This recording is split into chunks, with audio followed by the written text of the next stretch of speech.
తెలంగాణ రైతులు ఉన్నటువంటి ఇబ్బందులు, ఇలాంటి ఇబ్బందుల్ని ధైర్యంగా కొట్లాడేటువంటి పార్టీ గులాబీ జెండా మేము ఉన్నాం, మేము ఎమ్మడి ఉన్నాం మేము.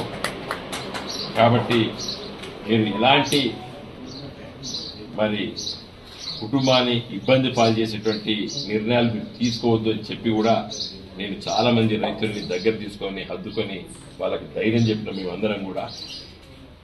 కాబట్టి ఈ పరిస్థితి లోపల ఈ విపత్కర పరిస్థితుల్ని ఎదుర్కోవాల్సిన అవసరం ఉన్నది. నేను మరొకసారి రాష్ట్ర ప్రభుత్వాన్ని పత్రికా మిత్రుల ద్వారా డిమాండ్ చేస్తున్నాను. ఈ అకాల వర్షాలు, రాళ్లు పడ్డాయి, నష్టపోయిన రైతుల్ని కాపాడుకోవాల్సిన బాధ్యత మన పైన ఉన్నది.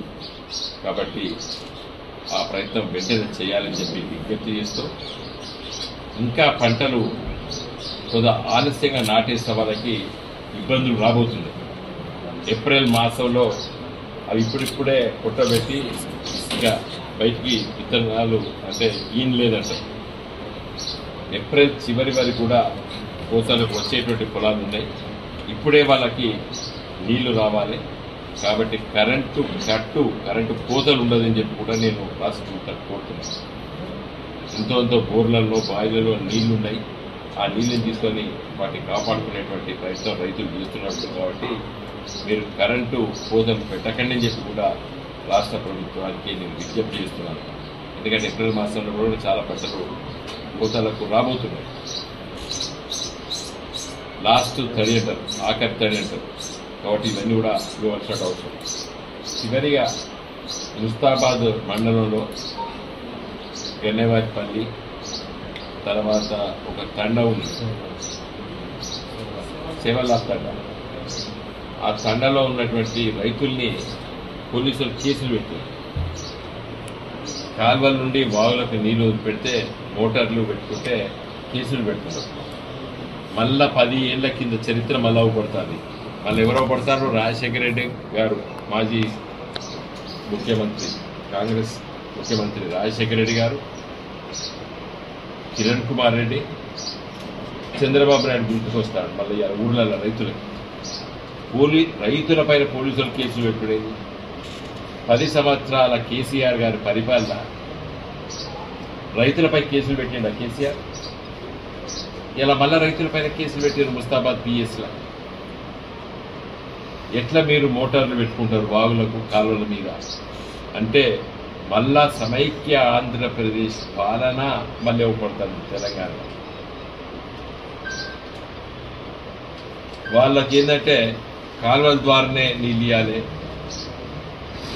ఇరిగేషన్ డ్రై క్రాప్స్, ఐడి క్రాప్స్కి నీళ్ళు ఇస్తాం కాలువల ద్వారా అనేటువంటి ఆనాటి సమైక్య ఆంధ్రప్రదేశ్ ఆలోచనని మళ్ళీ కాంగ్రెస్ పార్టీ అమలు చేస్తారు. కేసీఆర్ ఏం చేసాడు? కరెంటు, నీళ్లు ఇవి రెండు రైతుకి ఎందుకు కావాలి? పంటకు పండియడానికి కావాలి. ఇప్పుడు కాలువల మీద మోటార్లు పెడుతుంది, ఏది పెడుతుంది? ఎక్కడ తీసుకుపోతాడు నీళ్లు?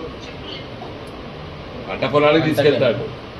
వాళ్ళ సొంతంగా పైపులు ఇట్లా వేసుకొని ఈ వాగు కాడ ఇట్లా మోటార్ పెట్టి పైప్ వేసుకొని పంట పండిస్తారు.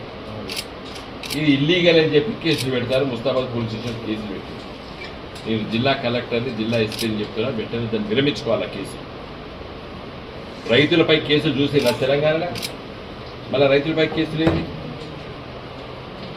ఇది ఎక్కడ ఆలోచన? కాబట్టి నేను వ్యవసాయ శాఖ మంత్రి తుమ్మల నాగేశ్వరరావు గారిని, ఇరిగేషన్ శాఖ మంత్రి ఉత్తమ్ కుమార్ రెడ్డి గారిని, ముఖ్యమంత్రి రేవంత్ రెడ్డి గారిని నేను కోరుతున్నాను, వెంటనే రైతులపై పెట్టిన కేసును విరమించుకోండి. ముస్తాబాద్ పోలీస్ స్టేషన్లో పెట్టారు. మళ్ళొక్కసారి రైతులు ఏడుస్తున్నారు, అయ్యో రైతు రాజ్యం పోయింది, రైతు రాజ్యం పోయింది, రైతు రాజ్యం పోయింది అని బాధపడుతున్నారు. కాబట్టి దాన్ని మొన్ననే అధికారంలోకి వచ్చారు. రేవంత్ రెడ్డి గారిని నేను విజ్ఞప్తి చేస్తున్నా, రైతుల పట్ల వ్యతిరేకతలను చూపించకండి. మీ అధికారులకు ఆదేశించండి. కరెంటు 24 గంటలు కరెంటు ఇచ్చేటట్టు చెప్పండి. రైతులపై కేసులు పెట్టద్దని పోలీసులకు చెప్పండి. జై తెలంగాణ.